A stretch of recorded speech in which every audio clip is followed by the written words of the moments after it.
Adios, soldiers. I'm wearing the most amazing earrings from an indigenous artist up in Kamloops. I just thrifted this sick-ass turtleneck sweater. I'm on my second coffee of the day, and baby, I have my knee brace on. It is a good day. Also, I just decorated, so the lights are up. Happy holidays, baby. I am in the spirit. I think we all need something to give us a little extra cheer these days, and for me, it's been decorating my apartment a month early and also filming this wrap-up. The curse of being a mood reader is that I don't know what's going to end up on these monthly wrap-ups any more than you do. And looking at this, like, it's typical, right? We got some romances, we got some fantasy, we got some vampires, we got some weird non-fictions. I finished 6, I DNF'd 1, I laughed, I screamed, I cried, I texted my friends odd things at midnight o'clock.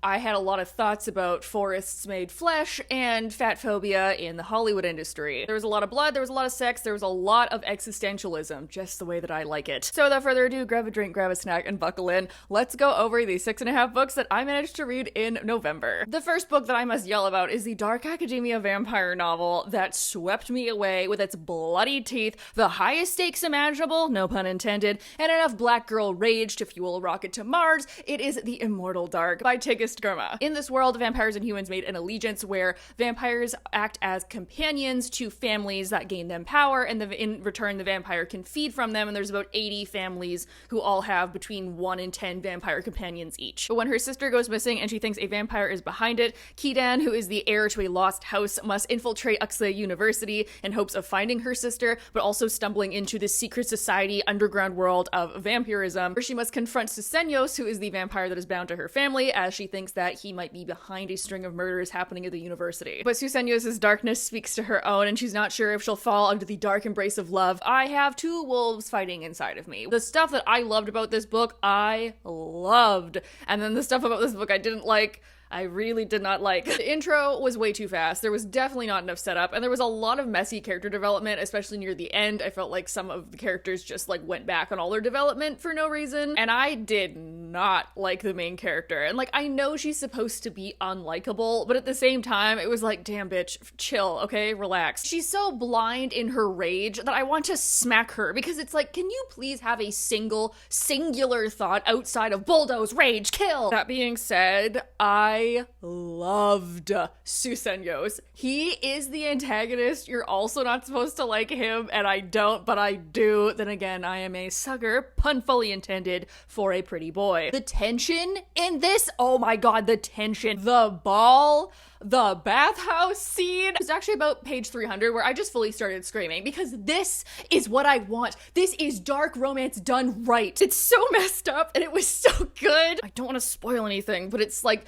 just 2 monsters looking back at each other and realizing that they can carve out a place for themselves within someone else's heart. Literally, I would have given this like a 6 out of 5 stars if the beginning had just had a little bit more development. So second up is one very different from that, but a well-needed palate cleanser, I think, especially for my flamboyantly bisexual self. Oh, sorry, for my flamboyantly bisexual self. Back in the summer, Doubleday Canada sent me a copy of Experienced by Kate Young, and I had kind of had this just floating around on my shelves, being like, yeah, I don't know, maybe not, maybe I'll get to it. And then the other day, I picked it up randomly, and suddenly it was 1:30 in the morning. Our main character, Bet, is in her late 20s when she realizes that she likes women, so she starts dating her girlfriend, May, and even though everything is perfect, a couple months into the relationship, May says that they should take a break so that Bet can go out and experience what queer dating is really like. So even though Bet is confused and kind of heartbroken, she decides to do what May suggests, go out, casually date, have some hookups, with the sole purpose of getting back together with May later. And in her gay adventures, she meets Ruth, who she has a disastrous date with, and then Ruth decides that she'll help be her like gay fairy godmother and like help her coach her through queer women dating. But of course, the path to true love never did run smooth, and through friendships and relationships, Bet is reevaluating her life and maybe who she's going to spend the rest of it with. As a bisexual woman who came out a little later in life and had some insecurity hang-ups about dating women, this book was made for me. Made for me. This book said, I heard you don't like friends to lovers, and said, Bet. Bet? Get it? Bet goes through this whole journey of second-guessing herself and trying to cover up feelings of loneliness and people-pleasing, which, like, Unfortunately, very relatable. Also, oddly relatable, Ruth and Bet have one of their first long talk dates in a graveyard, which is one of the dates that my girlfriend and I go on. Because Bet is exploring her sexuality and like trying to have hookups, we get the full range of like, ooh, this is so fun and sexy, but also like, damn, this is really freaking awkward. And there's such a stark difference between the sex scenes where Bet is feeling comfortable versus when she's not. And like, especially like some of the bigger ones near the end were like, whew, this really well encompasses the overwhelm of entering the queer dating scene, especially when you're a little bit older. A little bit older. Like, I have one foot in the grave at 29. The ending wasn't too overly explosive, and it didn't wrap up too fast, which I did like. I was expecting it to hit a little bit harder, but then again, it's also very realistic for your life to not, like, fall apart in a blaze of fiery glory after you have one argument with someone. It was a sweet, rollicking, gay good time. I really, really enjoyed this, and I'll probably pick up whatever else that she writes. Now, something about me is that I find social psychology absolutely fascinating, and I'm a big fan of the podcast Sounds Like a Cult. And when I think about some of the fandoms and things that I'm involved in, well, if you look at them from the right angle, you're like, it's not quite a cult, but maybe it feels like one. Maybe it's a little cultish. So I decided to check out Cultish, The Language of Fanaticism by Amanda Montell. In here, Amanda talks about how the language of cults makes them so frightful, so fearful, yet so intriguing and powerful. But I especially love the intersection that she holds between fanaticism and cult language. So in this book, we talk about everything from traditional cults, quote unquote, of like Jonestown and Heaven's Gate, all the way to a modern day idea of what a cult is, like MLM groups or Soul Cycle. And she interviews a variety of people in here, including religious figures and scholars and people who are ex-cult members, as well as a couple of cultish people. Like, I think she talks to a Peloton instructor. She speaks to somebody who works at Lululemon. Modern cultish groups alleviate anxiety. They give people structure. They give people a sense of belonging and community and sometimes power, just like how a lot of religion can as well. But nowadays, people are not drifting to religion in the same way that we were before that would give someone purpose and structure and meaning in their life. So what is the thing that fills in that void? Well, it's Soul Cycle, it's Taylor Swift, it's exercise classes and MLMs and celebrity fandom and $20 smoothies at Erewhon. Now, of course, these things are not traditional or like real cults, right? There's not really a cult around Taylor Swift that we know of, but a lot of people's behavior follows certain patterns. And I have to laugh about this too, because like I was kind of cultish at a time. I worked at a bookstore, a big box bookstore, Canadian that shall remain nameless, that, you know, we joked all the time that we were in a cult because we had very specific language. We had to have a very specific affect. It was always, oh, sign as many people up as possible. We love our CEO. Let's go to these like team building exercises. We're all a family. Something she says that really struck a chord with me was language can't convince people of things they don't want to believe. Instead, it gives people license to believe what they're already open to. So if you are involved in a group of people that is very intense about something, you know, hey, if it's CrossFit, you probably could do worse. If you're thinking of picking up something by her, I would highly recommend this one. It was way more involved and much deeper and better writing than Magical Overthinking. And if you pick this one up, then you can become a cultie. Join the group. Next up on this list is a sweet, spicy, queer, quantum alchemy fantasy novel that I got sent by MTMC Tours, and that is Reclaimed by Seth Haddon. Our main character, Saba, is a scholar of the astral sea, which is kind of like another dimension, but like we know it exists, and that's where magic comes from. But he creates this device that malfunctions, and now suddenly part of the city is just gone. And in that explosion, a foreign dignitary has been killed, and Saba has been imprisoned. But when an ambassador to said country of that dignitary comes to take custody of him, Zek realizes that there's more to Saba than he lets on, and that also he may be being framed for murder. With Byrongrad's fate in the hands of only a few, Zek and Saba must work together along with some of Saba's ex-teammates in order to like stop the device from malfunctioning further and like pulling apart the world. The Atlas 6 meets a strange and stubborn endurance because Saba comes from a country that was colonized by this empire that he currently lives in. There's a lot in here on colonialism and assimilation. He is directly influenced by the political upheaval of an empire expanding beyond its means and beyond its rights, and that whole struggle with him and his family. I can't spoil, but it gives you a lot to think about. And also the political hierarchy is like so slay because they all wear masks of different metals and intricacies. So the higher you are in power, the more elaborate your face mask gets. So they have these like full gold masks with like beading and jewels and like beautiful expressions hammered into the facade of like the most powerful people in the city, which is very cool. And the Astral Sea is this other dimension. It's like magic heaven, but like not heaven. It has gods in it, but then it's like a being in itself.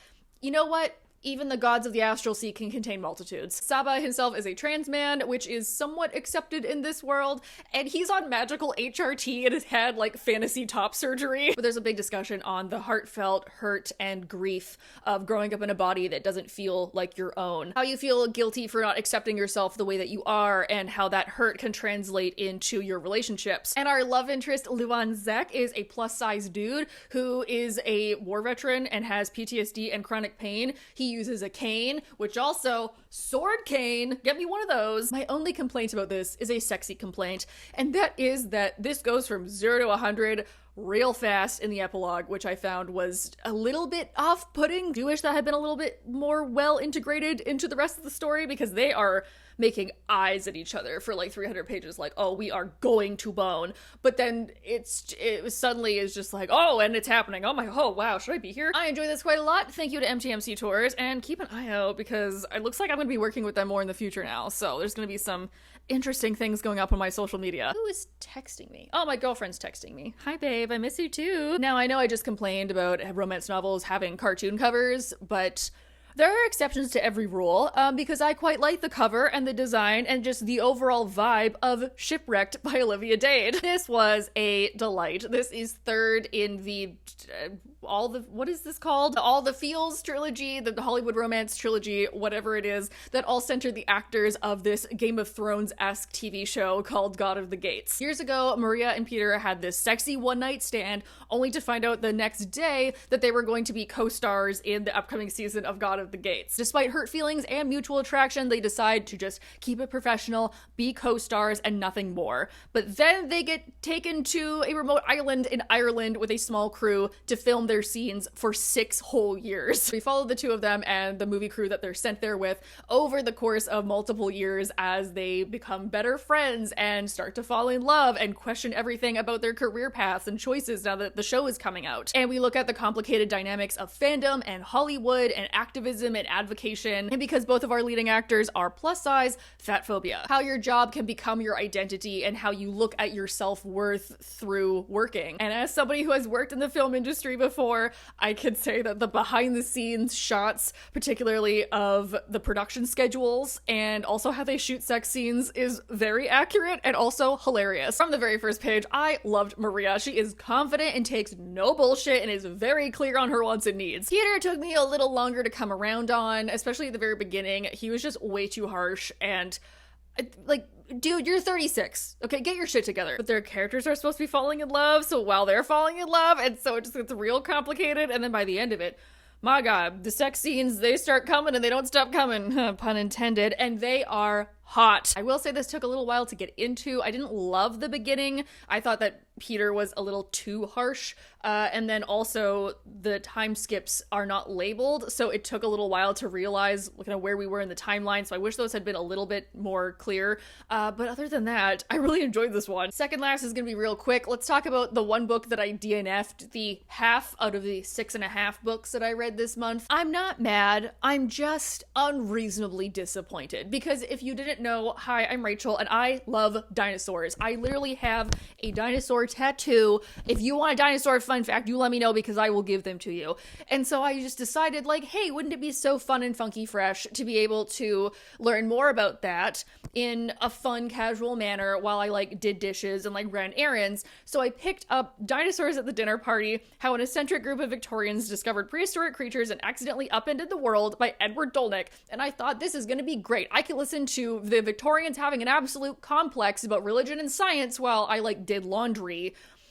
And then this was bad. The way that we learn about the evolution of the world now is actually very recent. Did you know that plate tectonics, like the theory of plate tectonics, is only like 50 years old? That's insane to me. For all intents and purposes, up until around the 1800s, dinosaurs did not exist. And if they did, they were part of myth and legend. They were of biblical proportions. They were not real until that was the time when science, as we know it, started becoming a thing, and multiple discoveries of massive bones were too large to ignore. So paleontologists of the early 1800s were puzzling their way through the first fossil records and upending everything that Victorian society knew about evolution, about religion, and about God. So I only listened to about 30% of this book, and the reason I DNF'd it was because this writing is bad. I don't want to just say something is bad because some people like different writing styles than others, but in an objective nonfiction essay way, this is not good writing. There's no solid conclusions.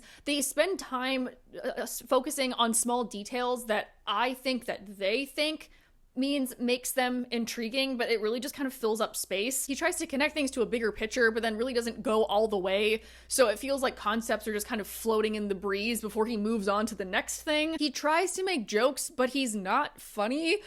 So it just feels very odd. You're always kind of like, why would you say that? Why wouldn't you just finish your conclusion instead of trying to make this dumb joke? The only thing that Mr. Edward and I can agree on is that Mary Anning is the OG, and if you don't know who that is, you should go look her up. I'm channeling my inner daddy to give a full father's disappointment to this book because I wanted it to be good, and it wasn't. It waffled too much, and there wasn't enough dinosaurs, and you needed to tighten that up, okay? This felt like a draft.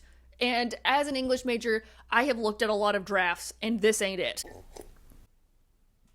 Well, that's cold. Lastly, I am incredibly excited to talk about this, so just get prepared, okay? Are you ready? Are you ready for this? I don't think that you are. At the beginning of the video, I talked about how in Immortal Dark had peak dark romance. It was that vicious, bloody, intense dark romance that I want. Well, when I think of wanting dark, corrupted nature magic that's like fae folklore storytelling that is also like gross and full of rot and teeth and gore, I have found the equivalent book that does this best. It's Inkheart meets Raven Boys meets House of Hollow. It's Don't Let the Forest In by C.G. Drews. Bitch. This is it, baby! This is what I've been waiting for! A YA psychological horror dark academia full of dark forests that want your blood and very relatable gay panic. Our main character, Andrew, has a peculiar relationship with his best friend, Thomas, where Andrew will write these macabre fairy tale-esque stories and Thomas will illustrate them. But it's the beginning of a new school year and Thomas is now haunted by something that he will not talk to Andrew about. So one night when Andrew catches Thomas sneaking out into the woods behind the school, he follows him only to find that the drawings that he's making have been coming to life and Thomas has been fighting them every night to make sure that they don't kill anyone in the school. So the two of them are battling monsters every night as the obsession with one another grows and they are trying to figure out a way to stop this cursed magic.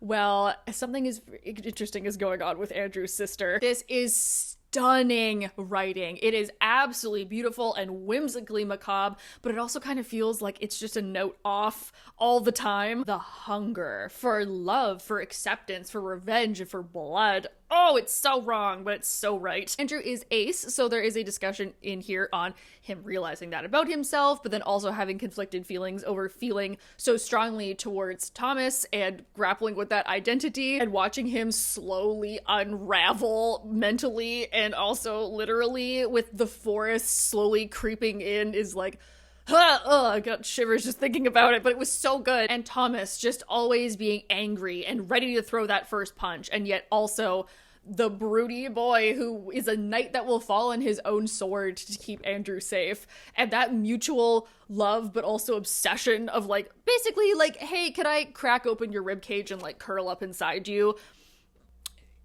Is like, that's love. Thomas is a drama queen of the macabre and honestly goals. And if you're gonna get me started on the monsters, just buckle up because what the shit? Claws, teeth, thorns, mushrooms, decay, rot, blood. Also, reading the Antler King scene while tipsy was a wild ride. Like, I'm all for green burial, but when I say I want my body to become one with the forest, this is not what I mean. If you're like me and ever feel the forest beckoning, I dare you to read this book. It was awesome and creepy and weird as hell, and I do think that the vines of the forest have just wormed their way into my brain. They're around my heart, they're in my stomach, they're whispering in my ear, okay? And I'm loving it. And that is that on that. Thank you all for joining me on this December afternoon as we talked about the 6.5 books that I read in November. So as always, please leave down below what you read in November, if you read any of these things, if you want to fangirl about them. I mentioned Don't Let the Forest In on TikTok, and I had so many people